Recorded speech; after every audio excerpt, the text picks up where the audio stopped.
بسم الله ما شاء الله، يعني اللهم بارك.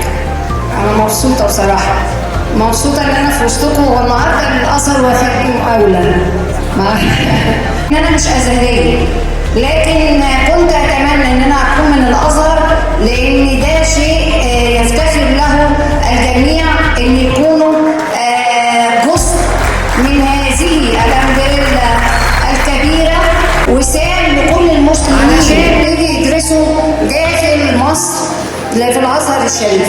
نفتخر ان احنا يعني بيذكر اسمنا في كل مكان، بان احنا اللي صدرنا الاسلام بالعلماء الادلاء والاساتذه الافاضل اللي فعلا فعلا فعلا دراسه ويقين وحق. دكتورة إيمان كانت معانا النهارده من الصبح كمحبة للأزهر وداعمة أيضا للأزهر.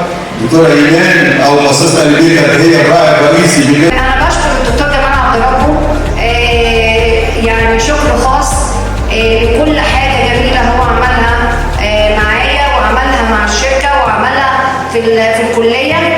والله لو كل عميل بهذه الروح الجميلة احنا هنكون في حتة تانية خالص، واحنا في حتة تانية. مؤسسة وكل فريق العمل جبتهم وفضينا اليوم كله بالكامل علشان نشارككم اللحظة الجميلة ديت، وبقول لكم ان انتوا فخر لهذه البلد. مش بس زراعة، لا ده كمان أزهر، يعني ايه كمان ده؟